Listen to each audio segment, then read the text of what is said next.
Let's take a look at this problem. We got 7 over x minus 4 equals 1 plus 9 over x plus 4. Now our first step is to factor all our denominators. That's done. So step 2, figure out the LCM of all your denominators and then multiply everything by it. Well, we'll start with our first one, the x plus 4. And we're looking for the greatest number of x minus 4s in any single denominator. There's 1 here, none here, so the greatest number of x minus 4s is 1.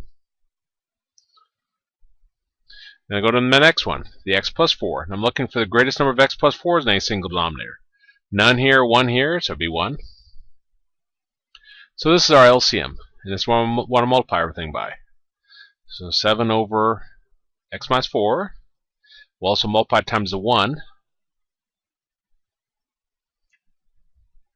And we'll multiply it times this fraction here at the end.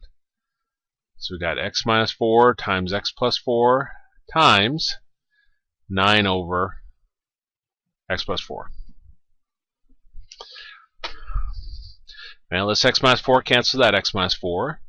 This, oops, got a little bit crazy there with my slashing through. This x plus 4 cancels this x plus 4. Let's write down what we have left, then we'll multiply it together. So we've got 7 times x plus 4 equals x minus 4, x plus 4, and plus 9 times x minus 4. Now this is distributive property. 7 times x is 7x, 7 times 4 is 28. Here we're multiplying these together. These are actually conjugates, so it's a little bit easier than what I'm showing, but I'm just going to multiply them. X times x is x squared. X times 4 is 4x.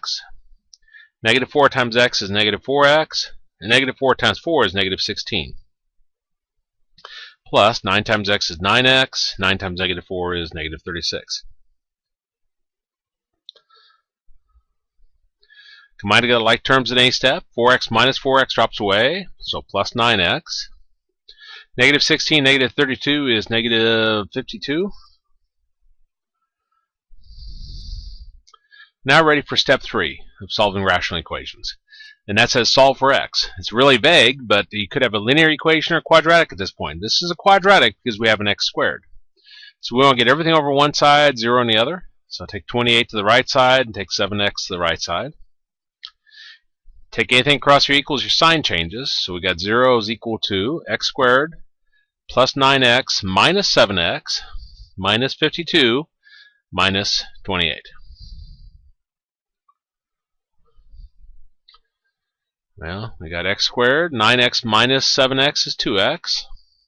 Negative 52, negative 28 is negative 80. Is that right? Yeah, negative 80.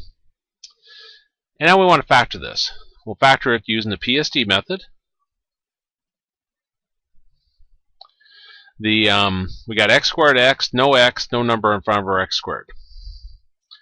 So take the number at the end, the 80. And we come up with our 3 columns. We got 1 times 80, 2 times 40, 4 times 20, 5 times something, 16, 6, no, 7, no, 8 times 10. Add them. 1 plus 80 is 81, 2 plus 40 is 42, 4 plus 20 is 24, 5 plus 16 is 21, 8 plus 10 is 18. S for sum. D for difference. Subtract them. Smaller from larger. 80 minus 1 is 79, 40 minus 2 is 38, 20 minus 4 is 16, 16 minus 5 is 11, 10 minus 8 is 2.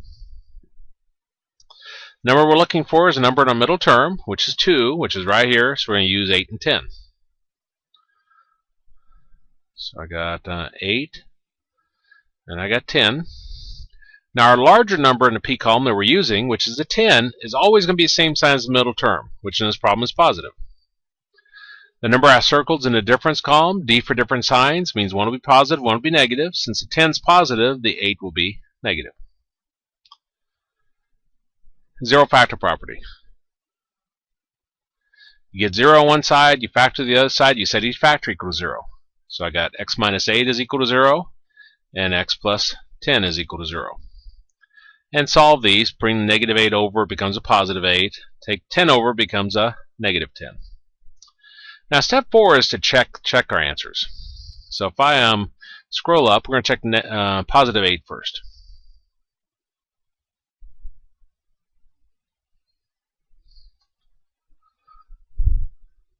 Okay, if I put 8 up here, 8 minus 4 is 4, that's not 0. 8 plus 4 is 12, that's not 0. So that one checks. Well, let's check negative 10. If I put negative 10 back up here, negative 10 minus 4, that's negative 14, that's not 0. Negative 10 plus 4 is negative 6, that's not 0. So neither one of these answers causes any denominator to equal 0, so those are both our answers.